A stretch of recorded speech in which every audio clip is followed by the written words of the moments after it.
Assalamualaikum warahmatullahi wabarakatuh. Kembali lagi di channel Berita Mistis. Untuk kisah kali ini ada sebuah cerita yang diambil dari KBM dari tulisannya Dayura Dali Dayulia. Dan untuk kisah yang akan saya bawakan kali ini, sebuah kisah yang berjudul Ngunduh Mantu Gunung Pengantin. Dan sebelum kita lanjut ke ceritanya, tekan dulu tombol like video ini dan jangan lupa tekan juga tombol subscribe channel ini. Nyalakan juga lonceng notifikasinya agar tidak ketinggalan cerita-cerita lainnya dari channel ini. Dan buat teman-teman yang pengen membaca langsung ceritanya, nanti silahkan saja kunjungi linknya yang nanti akan saya sertakan di kolom deskripsi. Dan seperti apa untuk kisah kali ini, langsung saja kita masuk ke ceritanya.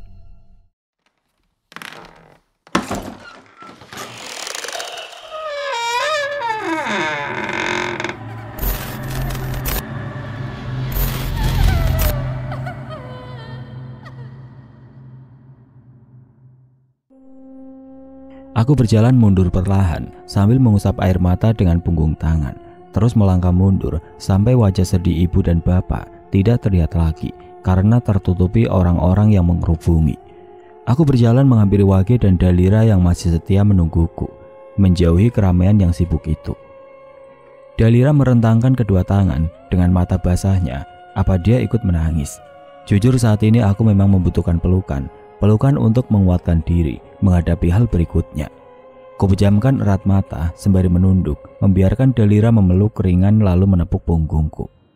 Tanpa aku balas pelukannya sedikit pun.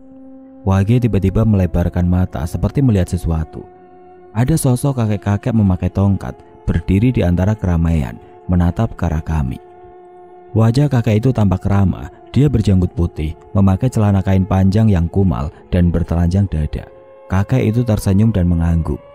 Di sisi lain aku melihat sosok tidak asing. Saat ku tatap lebih lekat sosok yang berdiri di kejauhan sana, barulah jelas kulihat dia adalah sosok pria tua yang membawa Wage. Aku menarik Wage dan Dalira bersiap lari. Tetapi tiba-tiba punggungku seperti ditabrak lalu dihantam oleh batu yang besar dari belakang. Meski begitu itu tidak sampai membuatku jatuh, hanya sedikit terpelanting ke depan saja. Mata Wage melebar, aku menatapnya bingung dengan setengah pusing. "Dia masuk ke tubuhmu," kata Wage. "Siapa?" Namun hal yang tidak terduga, Wage justru melesat menubrukku dan aku jatuh ke belakang hingga tiduran di tanah. Dalira langsung membantuku untuk bangun. Kemudian pria tua yang menculik Wage secara mendadak sudah berdiri di depan kami berdua. "Kamu, kita ketemu lagi," katanya, tetapi dia tidak bicara padaku, melainkan pada Dalira. Aku yang rasanya mulai kunang-kunang masih cukup jelas mendengar. "Kamu kenal dia dah?" Dalira diam saja, sembari menatapku bingung. "Gimana tidak kenal? Ular putih peliharaanku melingkar di lehernya adalah sebagai penanda kalau dia yang melihatku menculik salah satu pendaki puluhan tahun lalu di sungai. Sebagai hukuman karena mengintip, kutitipkan ular itu untuk terus melingkar di lehernya dan membuatnya kehilangan suara untuk bercerita apapun tentang aku." Aku melongo, terkejut. Jadi benar, Dalira hanya dibuat bisu, bukan murni tenggelam. Ada desir emosi yang tidak terkontrol begitu saja. Rasa gerah, debaran jantung semakin terasa cepat. Rasanya aku ingin sekali berteriak sekuat mungkin. Dalira yang melihatku begitu melepaskan tangannya dariku, lalu mundur menjauh ketakutan. Kemudian satu mata kiriku seperti melihat sebuah kilas balik kejadian masa lampau. Bedanya, kali ini bukan Ganis yang membantuku. Bersama kejadian itu mulai terlihat, aku merasakan dadaku panas dan kepalaku sangat sakit. Ku cengkram kepala sendiri. Kilas itu menunjukkan saat Dalira yang sepertinya baru beres mandi dan mencuci. Entah pada saat itu tepatnya ia umur berapa, tetapi sepertinya masih berusia 7 tahunan. Dalira yang hendak pulang berhenti karena mendengar suara. Dia lantas memeriksa dan tidak sengaja melihat si pria tua yang membawa Wage tengah meletakkan tangannya pada kepala pendaki wanita. Pendaki wanita itu tiba-tiba saja kejang-kejang dan wajahnya memucat, kemudian ambruk di sisi sungai. Si pria tua yang dulunya masih lumayan muda tertawa. Melihat hal tersebut, Dalira yang masih kecil terkejut dan ketakutan. Dia sampai menjatuhkan lagi bakul berisi cuciannya sehingga menarik perhatian si pria tua itu. Pak tua itu sadar kalau apa yang baru saja ia lakukan telah disaksikan oleh Dalira. Dia pun mendekati Dalira kecil yang sudah bersiap lari. Tetapi pria itu langsung meraih lengan kecilnya Dengan satu tangan Dalira dilemparkan ke dalam kali tuban. Gadis kecil itu tenggelam dan terseret arus. Lalu ada warga yang baru saja pulang mancing melihat Dalira. Pria itu segera menyelamatkannya. Akan tetapi Dalira sudah pingsan. Pria tua yang sudah bersembunyi secara gaib, dia membuat ular kecil putihnya melingkar di leher Dalira. Pastikan dia tidak akan bisa bicara sepatah kata pun. Ketika warga yang menolong Dalira akan membawa gadis itu pulang, secara tidak sengaja dia pun melihat jasad pendaki wanita yang tadi sukmanya telah diambil oleh si pria tua itu. Warga tersebut akhirnya meminta tolong dan warga berhamburan datang. Aku menutup mataku karena sakit di kepala sudah tidak tertahan. Entah kekuatan dari mana, aku yang tidak bisa mengontrol diri bangun dan berlari menghampiri Dalira secara cepat. Gadis itu ketakutan saat aku meraih tangannya. Kemudian satu tangan kananku meraih ular yang melingkar di lehernya. Kali ini ular putih itu terpegang. Kutarik hingga ular itu lepas dari leher Dalira. Dan dengan setengah kesadaran, tanpa bisa kukendalikan lagi, aku memasukkan ular itu ke mulutku, mengunyahnya, hingga darahnya mengalir membasahi dagu, lalu menetes ke tanah. Segera, bau anyir yang kuat terhirup. Aku menelannya mentah-mentah. Dalira yang melihatnya menutup mulut dengan wajah pucat. Kemudian dengan suara yang tidak sepenuhnya ku dengar seperti suaraku, tetapi suara itu seperti bercampur dengan suara Wage, aku bertanya lantang. Apa maksudmu? Kamu membunuh pendaki itu dan buat Dalira gak bisa ngomong bertahun-tahun. Pria tua itu tertawa terbahak-bahak sambil berkacak pinggang. Aku butuh banyak sekali sukma manusia untuk hidup abadi. Kamu adalah nyawa penutup. Mana punya keinginan hidup abadi? Sekarang saja kamu sebentar lagi akan hidup di alam ini dan menunggu akhir untuk menuju neraka. Aku mengarang cerita tentang semua pendaki yang hilang itu akibat ulah dari si hantu pengantin. Pada nyatanya itu adalah ulahku. Kalau sampai bocah itu menceritakan apa yang dilihatnya, mungkin orang-orang sakti di kampung itu akan keluar dari persembunyiannya dan berlomba-lomba memburuku. Semua ini hanya perihal kalian, manusia-manusia dungu yang percaya pada mitos dan gampang digiring untuk mempercayai sesuatu yang belum jelas kebenarannya. Dari pengakuannya bisa dilihat kalau hal yang benar bisa dibuat salah dan hal yang salah bisa dibuat benar oleh orang-orang yang tidak bertanggung jawab. Bahkan pihak yang tidak ada sangkut pautnya akan mudah dikambing hitamkan. Perkataannya tidak sepenuhnya keliru. Ini hanya karena manusia sangat mudah dipengaruhi dan dihasut mempercayai sesuatu tanpa tahu cerita di balik bayang-bayang yang sudah terlanjur tertutup oleh puluhan perkataan orang. Bagi ribuan bulu yang ditebar di sepanjang jalan kemudian tersapu angin hingga cepat menyebar ke segala arah. Begitu besarnya dampak fitnah dari mulut ke mulut. Sampai berita bohong terlihat nyata hanya karena setiap orang pandai menambahkan kata. Jadi, semua pendaki yang hilang itu bukan perbuatan dari hantu pengantin di gunung ini, tapi itu semua ulahmu. Benar, itu semua aku yang melakukannya, membuat semua orang percaya kalau gunung ini sangat angker karena hantu pengantin yang terus berkeliaran meneror warga. Sekarang, karena kamu sudah memakan ularku dengan kurang ajar, jadi aku harus melenyapkan gadis itu. Dia menunjuk Dalira. Gadis itu terkejut, menggeleng pelan lalu berjalan mundur perlahan. Si pria tua itu memasang kuda-kuda seperti bersiap menyerang. Aku jatuh berlutut. Dua tangan mencengkram kepala, sakit yang mendera membuatku sangat tersiksa. Suara gending gamelan terdengar, lalu sautan dan nyanyian suara perempuan yang melengking terdengar sorak ria seperti kebahagiaan. Sakit makin kuat seperti otakku diambil paksa dalam keadaan sadar. Aku membungkuk dan berteriak. Dari kepala, kini berganti mata yang merasa linu. Perlahan pandanganku memburam, dadaku terasa cenat-cenut. Si pria tua itu tertawa melihatku tersiksa. Lalu ia mulai mengepalkan tangan. Dari kepalan tangannya terbungkus api yang menyala-nyala. Dia memantapkan pandang pada Dalira. Sembari menahan sakit, kuulurkan satu tangan ke arah Dalira. Lari! Pandangan yang sudah seperti berada dalam air. Aku dapat melihat Dalira mulai berlari menjauh. Begitu juga si pria tua yang mengejar. Sialnya pada saat aku akan bangkit dan ikut mengejar, pandanganku sudah sepenuhnya hilang. Aku tidak bisa melihat apa-apa selain warna putih. Dan pada saat itu juga, aku jatuh miring. Mataku tetap terbuka tapi benar-benar sudah tidak dapat melihat apa-apa. Bima tetap terkapar dengan matanya yang masih terbuka lebar. Dia jatuh miring menghadap kemana Dalira yang tengah berlari dalam kejaran si pria tua. Gadis itu terus melangkahkan kaki semakin jauh meninggalkan Bima. Dalam larinya itu Dalira belulang kali menoleh ke belakang, melihat Bima yang sudah tidak berdaya karena kehilangan kontrol dirinya sendiri. "Bima, bangun Bim!" teriak Dalira dalam hati. Ia lalu mempercepat lari dan masuk ke tengah kerumunan di mana pesta pernikahan tengah tergelar. Saat mata Bima tertutup rapat, keluar asap putih begitu cepat dari tubuhnya. Asap itu bagai lesatan bola yang dipikul. Ketika asap tersebut berhenti, lalu muncullah wujud kakek-kakek berjanggut putih sebelumnya. Dia adalah salah satu penunggu gunung pengantin yang sebelumnya dilihat oleh Bima dan Wage, dan juga ialah yang telah masuk ke dalam tubuh Bima. Setelah kakek berjanggut putih keluar dari tubuh Bima, Wage pun menyusul keluar dari dalam tubuh pemuda itu. Bima telah kehilangan kesadaran dan Wage dapat melihat Dalira tengah berusaha melarikan diri dari kejaran si pria tua. "Kamu sangat hebat, tapi aku hanya ingin meminjam tubuh tuanmu sekaligus membantumu, Wage," ujar kakek berjanggut putih. Wage terkejut, dia sama sekali tidak mengenali siapa yang baru saja dia usir dari dalam tubuh Bima, tetapi sosok tersebut malah mengenalinya. Mata Wage menyala. Ia menunjuk ke arah di mana si kakek berjanggut putih itu berdiri dengan tenang.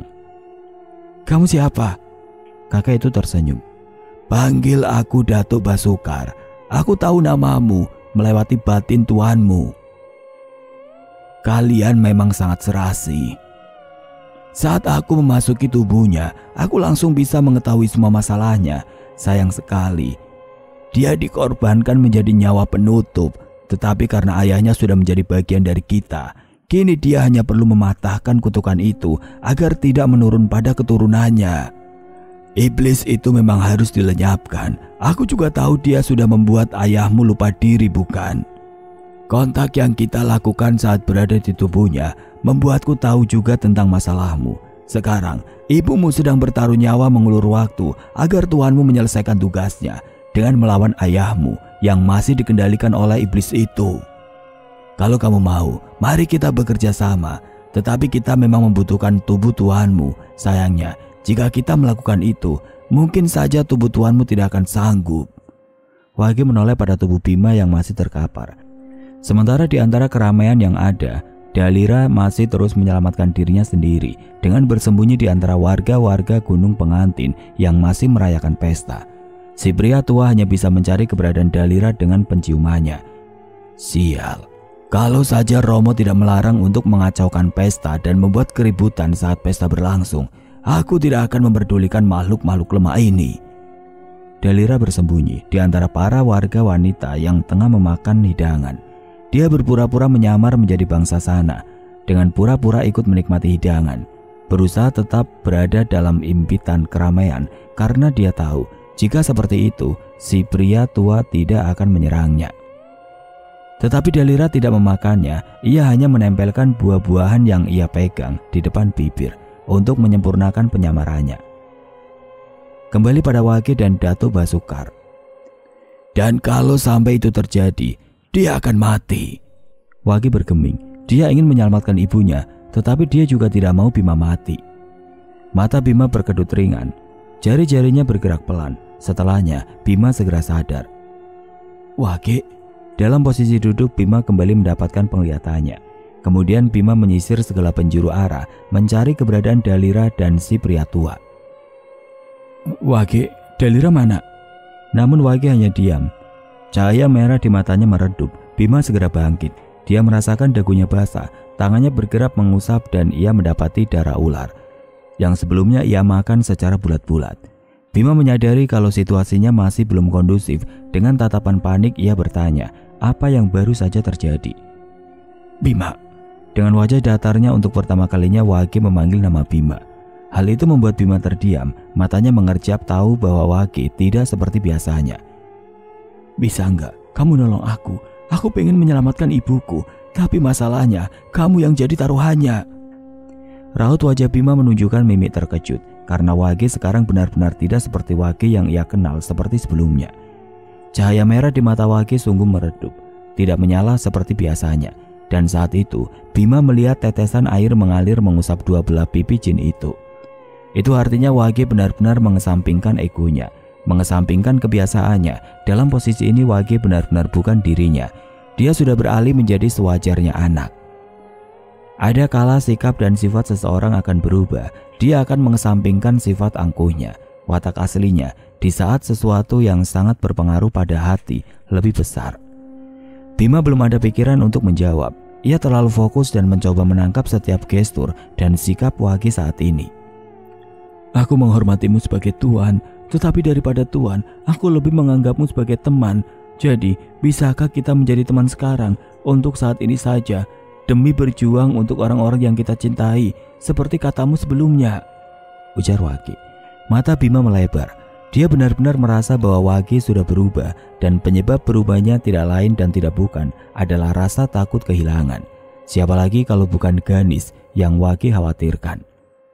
Bima menarik nafas. Dia menatap Wage lebih ramah. Bisa. Wage terdiam mendengarnya. Lalu Datuk Basukar tersenyum simpul sembari mengangguk. Ayo, kita berjuang demi orang-orang yang kita cintai.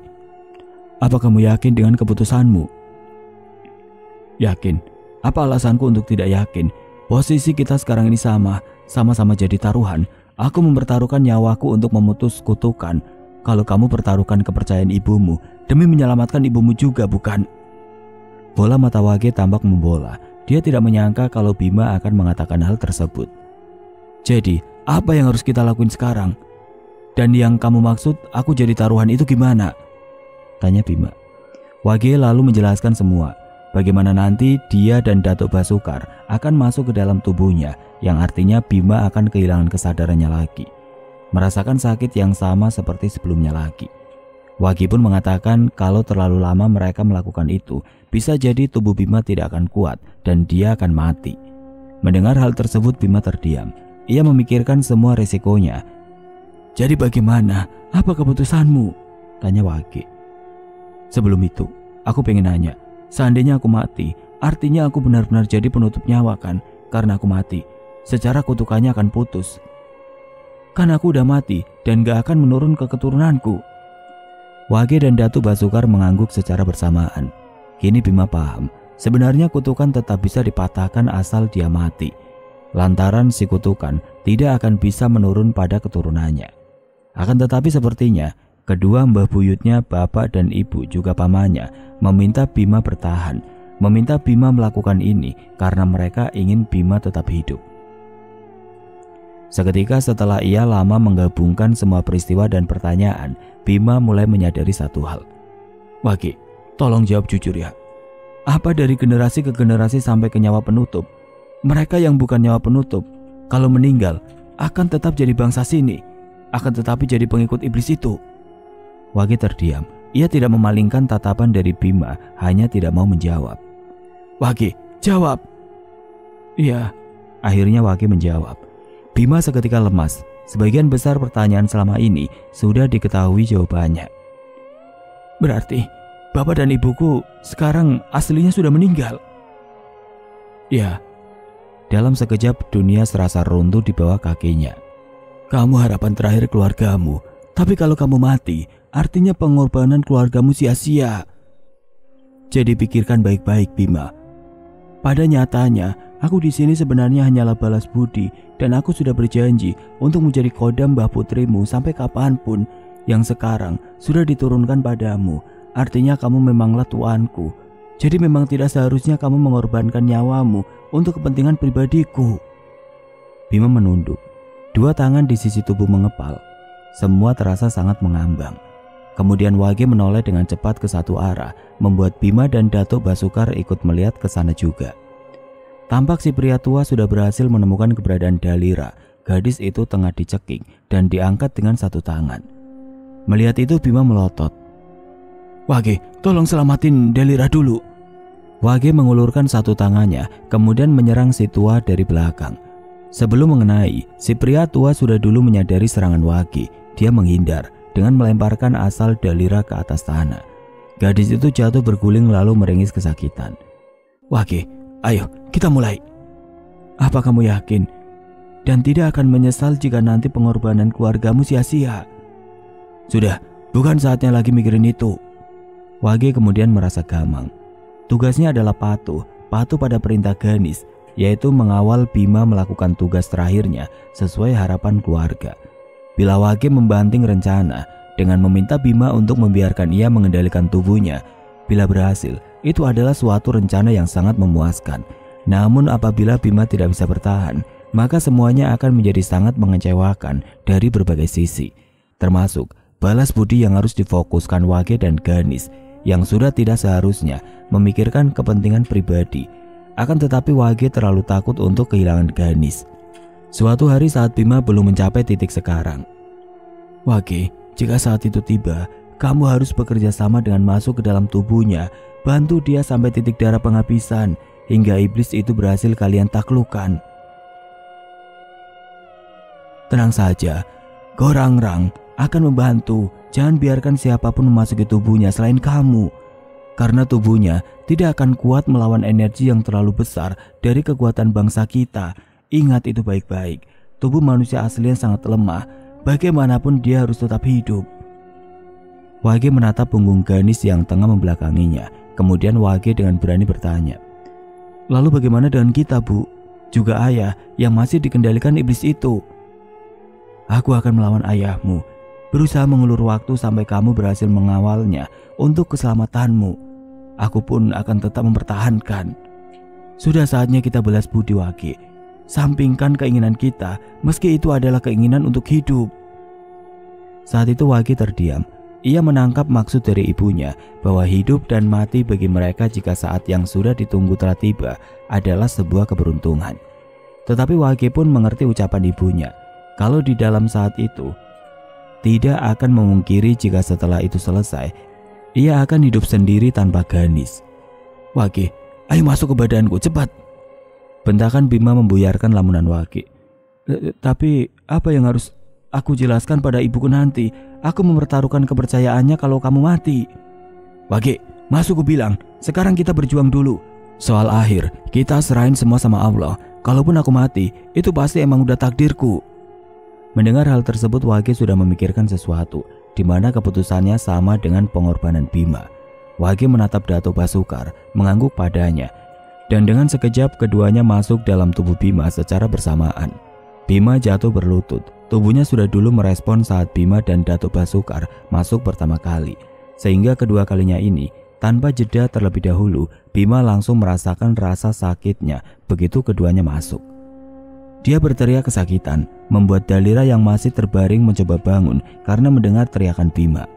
Tidak butuh waktu lama, Bima sudah kehilangan kesadaran diri. Kini tubuhnya sepenuhnya dikendalikan oleh Wage. Dengan suara campuran antara suara Wage dan Bima, Wage berkata pada Datuk Basukar, "Kita gunakan tubuhnya, tapi jangan sekalipun kendalikan batinnya. Biarkan dia tetap ikut andil dalam tubuhnya sendiri, melewati batinnya yang kita serap." Kemudian Wage menggerakkan tubuh Bima untuk berjalan menolong Dalira, karena itu adalah suara batin yang Wage dan Datuk Basukar serap dari batin Bima sendiri. Si pria tua terlambat menyadari gerakan Bima. Ia terlalu fokus untuk mulai menyerap sukma milik Dalira yang kini sedang terseok mendorong tubuhnya dengan kaki penuh ketakutan. Menjauhi langkah si pria tua yang terus berjalan maju sembari satu tangannya bergestur mencengkram. Tiba-tiba saja si pria tua terpental jauh saat Bima meninju perutnya dengan mendadak. Si pria tua menghantam batu besar di sisi hidangan pesta yang paling belakang. Hal tersebut menarik perhatian beberapa warga gunung pengantin yang tengah menjamu. Dia terkapar kesakitan. Lalu si pria tua melihat Bima yang kini matanya sudah memerah seperti mata Wage. Itu karena memang Wage yang mengendalikan penuh raganya, sedang Datuk Basukar hanya ikut membantu menambah kekuatan. Si pria tua melihat sekeliling, beberapa warga tengah melihatnya. Dia yang tidak boleh menghancurkan pesta, apalagi mengganggu acara itu oleh pihak yang disebut Romo, langsung bangkit dan menghilang. Bima tiba-tiba berlari. Dalira yang melihat itu segera bangun dan mengikuti kemana arah larinya Bima.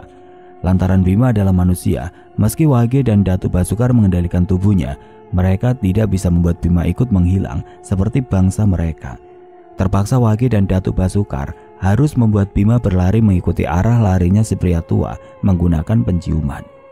Benar saja, ketika Bima berada di sebuah curug, si pria tua sudah menunggunya. Aura yang lembab, dingin tanpa angin, dan cahaya matahari yang membingungkan, antara matahari sedang terbit atau terbenam. Kini separuh tubuhnya sudah lagi bukan manusia. Satu tangannya kekar dan berkuku panjang seperti tangan monster. Separuh tubuhnya juga berwarna aneh dengan bola mata besar dan gigi taring yang panjang. Setelah Bima perhatikan sekitarnya, ia menyadari kalau kini dia berada di curug tempat Alif dahulu dimandikan oleh hantu pengantin. Tidak ada dialog di antara mereka. Si pria tua dengan tubuh setengah silumannya menyerang Bima yang sedang lengah memperhatikan air curug. Biar. Karena serangan itu Bima pun terpental dan jatuh ke tengah air curug. Bima menggelengkan kepala, kemudian melepas jaketnya yang sudah basah, membiarkan kaos berwarna putih dengan lengan yang panjangnya sampai sikut menjadi satu-satunya penutup tubuh bagian atasnya. Dalira menyaksikan itu. Dia bersembunyi di tengah semak-semak belukar, sama seperti Bima dahulu yang bersembunyi menyaksikan Alif dimandikan. Bima berdiri, menatap si pria tua dengan diam. Keduanya tetap tidak ada kata yang terlontar. Suara air terjun yang tingginya tidak sampai 10 meter semakin terdengar jelas. Wage merasakan emosi yang besar dari batin Bima. Kemudian dengan segera Bima berlari menyerang si pria tua. Di tempatnya berdiri, si pria tua menyeringai seperti meremehkan Bima. Saat Bima melayangkan tinju, si pria tua mengelak, menunduk dan balas meninju perut pemuda itu. Namun tanpa diduga dari perut Bima keluar satu tangan yang ukurannya cukup besar. Itu adalah tangan Datuk Basukar. Tangan itu menahan kepalan tangan si pria tua saat menyentuh perut Bima. Lalu dengan gerakan cepat Datuk Basukar memutarnya. Krak, patah tulangnya. Si pria tua mundur sembari memegangi tangan kirinya. Dilihatnya perut Bima, tangan yang membuat tulang tangan kirinya patah sudah tidak ada. Kini ia hanya bisa menggunakan sebelah tangannya saja. Tangan kanan yang sudah berubah menjadi tangan siluman. Si pria tua melihat Bima, mata Bima bersinar merah dengan datar. Si pria tua berdiri di tepi curug, sementara Bima berdiri di tengah curug. Air di tengah curug sedalam pinggangnya. Dengan suara Bima yang bercampur suara Datuk Basukar, ia berbicara pada Wage. Kita seharusnya tidak memperdulikan dia. Kita harus fokus menaklukkan si iblis itu. Tapi karena batin tuanmu menginginkan dia mati, jadi ayo kita lakukan dengan cepat. Mendengar itu si pria tua tertawa terbahak-bahak. Ternyata di dalam tubuhmu ada orang lain yang mengendalikan kekuatan mereka. Akan membuat tubuhmu remuk dan kau akan tetap mati. Batin Bima ingin si pria tua itu mati bukan tanpa alasan. Dia tidak mau fitnah kejam yang terus dilakukan oleh si pria tua berlanjut. Dia juga marah karena telah membuat Dalira bisu bertahun-tahun. Saat Bima berjalan perlahan mencoba keluar dari curug dan bersiap menuntaskan si pria tua, tiba-tiba saja Bima berhenti. Itu karena Wage yang terkejut merasakan energi Ganis sangat tipis. Tandanya Ganis sudah hampir kehilangan kekuatan dan ia akan mati. Ibu, kata Bima bercampur suara Wage. Wage merasa cemas yang luar biasa. Bima yang dikendalikan olehnya pun merasakan itu melewati batin. Kemudian tanpa berlama-lama Bima menyerang si pria tua. Entah dari mana di tangan Bima tiba-tiba muncul sebuah tusuk konde yang ukurannya sepanjang 20 cm. Dia menyerang si pria tua itu dengan tusuk konde tersebut. Si pria tua pun tidak pasrah begitu saja. Dia tetap bisa bertahan walau dengan satu tangan saja. Ia melayangkan cakar dan cakar itu mengenai lengan Bima sampai bajunya pun sobek. Darah segar mengalir, tetapi Bima seolah mati rasa. Dia terus melayangkan serangan sampai beberapa kali terpental jatuh ke tengah curug. Air curug sekilas berubah menjadi merah akibat darah dari lukanya. Namun Bima bangkit lagi dan menyerang lagi. Si pria tua yang berdiri dan menyender di batu sudah berdarah-darah lebih parah dari Bima. Tangan kirinya yang patah telah putus. Lalu kuku panjang dari jelmaannya sebagai siluman, beberapa di antaranya pun patah dan coplok. Dia menatap Bima sengit, tetapi Bima seperti tidak berekspresi sedikit pun. Si pria tua itu memasang kuda-kuda lalu menggerakkan tubuhnya seolah tengah mengumpulkan semua kekuatannya untuk melawan Bima. Aku harus patahkan kaki dan tangannya, batin si pria tua. Ketika Bima bersiap mendekat, si pria tua melayangkan bola asap hitam pada Bima dengan cepat. Begitu juga Bima yang melempar tusuk kondenya pada si pria tua. Muncul cahaya hijau yang menyilaukan dari tusuk konde yang melayang pada pria itu. Bima terpental lagi menghantam tanah di sisi air terjun sampai tanah itu longsor dan air terjun yang turun ke curug pun membesar. Bima jatuh masuk ke dalam air tertimpa longsoran tanah. Air curug berubah menjadi keruh dan merah dari tanah dan darah Bima yang bercampur jadi satu. Si pria tua tergeletak kehilangan dua kakinya. Dalira membekap mulut di tengah semak, matanya menangis tanpa suara. Takut dan khawatir melihat Bima tidak kunjung terlihat lagi di permukaan. Tidak kuat menahan diri, Dalira keluar dari semak-semak dan berlari ke sisi curug. "Bima!" Suaranya melengking. Seketika gadis itu mendelik sembari memegang lehernya, lalu menyentuh bibir dengan linangan air mata. Juga raut wajah terkejut. Ia akhirnya bisa bersuara lagi. Dalira menangis terisak karena senang. Ia lupa Bima sudah mengambil ular gaib yang selama ini melingkar di lehernya. Si pria tua masih hidup dalam posisi seperti itu. Dia masih bisa tertawa sambil tergeletak tidak berdaya. "Dia sudah mati." Dalira yang terisak haru langsung menoleh melihat tubuh si pria tua. Gadis itu menggeleng, tidak setuju pada pernyataan si pria tua. "Bima, Bima!" Dalira hendak berlari dan masuk ke curug, ingin menyusul Bima. Hatinya berdenyut sakit, membayangkan jika Bima mati. Akan tetapi tiba-tiba muncul dua pemuda dari permukaan air. Pemuda itu memampah Bima yang kening dan satu matanya berdarah. Melihat itu si pria tua terkejut, begitu juga Dalira. Dengan mata yang masih basah, Dalira membekap mulut, lalu berkata dengan gugup, "Alip." Meski sudah bertahun-tahun tidak melihat Alip, ada satu tanda lahir yang membuat semua orang hafal, itu memang Alip. Alip memiliki tanda lahir Toh Brahma di lehernya. Tanda itu merah muda seperti luka bekas tersiram air panas di leher sampai pundak kanan. Alif tidak memakai baju, ia hanya memakai celana kain berwarna coklat tua sehingga tanda itu tampak begitu jelas terlihat. Daun-daun di pohon bergemerisik. Alif membawa Bima ke tepian. Dalira segera menahan tubuh Bima agar bisa duduk. Dengan tidak percaya, Dalira masih melihat Alif yang berdiri. Keduanya saling memandang sampai Alif bersuara, "Apa kabar, Dak? Lama kita nggak ketemu." Lalu menyungging senyum. Bulir air mata menetes dari matanya yang melebar. "Alip." Alip kemudian mengangguk. Dalira menangis hebat sampai bahunya bergetar, memejamkan erat mata sambil berucap, "Subhanallah."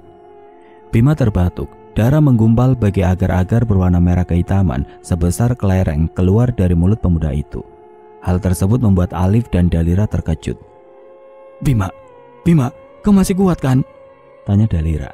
Mendengar Dalira bisa bicara, Bima yang masih dikendalikan oleh Wage dan Datuk Basukar hanya bisa menatap. Tapi mereka yang berada dalam tubuh Bima bisa merasakan kebahagiaan yang dirasakan oleh Bima. Mata Bima masih seperti mata Wage, menyala merah. Jadi Dalira tidak bisa melihat pendar mata pemuda itu. Wage merasakan energi lain yang datang ke tempat mereka berada. Begitu juga Dalira, seluruh tubuhnya langsung merinding. Angin berembus, daun-daun di tanah berterbangan seperti potongan kertas. Dengan sekejap, sudah berdiri sosok setinggi 3 meter di dekat tubuh si pria tua yang sekarat. Sosok itu berkulit merah dengan tanda lancip di dahinya, bagai tanduk kerbau. Seketika tatapan mata Bima nyalang, dia bangun, membuat Dalira terkejut lagi. Itu adalah si iblis, pihak yang membuat semua rentetan kehidupan manusia menjadi hancur. Sosok itu melihat pada si pria tua yang terkapar. Si pria tua berkata dengan lemas, "Romo, tolong aku." Namun bukan pertolongan yang ia dapat. Si iblis justru menginjak tubuh si pria tua dengan keras sampai darah kemana-mana. Dalira memekik, dia benar-benar syok. Kini si pria tua akhirnya tewas dengan mata melotot dan bagian tubuh yang bolong sebesar ukuran telapak kaki si iblis. "Kau sudah tidak berguna lagi bagiku," kata si iblis dengan serak dan bergetar. Hal tersebut membuktikan bahwa manusia yang bersekutu dengan setan dan menduakan Allah sebenarnya sedang mengantar diri pada kerugian. Manusia hanya menjadi lalat dan hanya dimanfaatkan dengan alih-alih apapun keinginannya akan dikabulkan. Ingin hidup abadi dengan mengambil sesuatu hak yang bukan miliknya, seperti si pria tua yang mengambil nyawa seseorang demi tujuan sesatnya. Ketika manusia itu sudah tidak bisa memberi manfaat pada si iblis dan setan, maka sebagai keuntungan terakhir bagi mereka adalah memakan dan mengambil nyawa si manusia itu sendiri. Lalu ketika mereka mati, bersiaplah menunggu waktu bersama-sama dengan para iblis menuju neraka. Oke teman-teman, sampai di sini dulu ceritanya. Nantikan kelanjutan kisah ini di video berikutnya. Agar tidak ketinggalan, klik tombol subscribe channel ini dan nyalakan lonceng notifikasinya. Wassalamualaikum warahmatullahi wabarakatuh.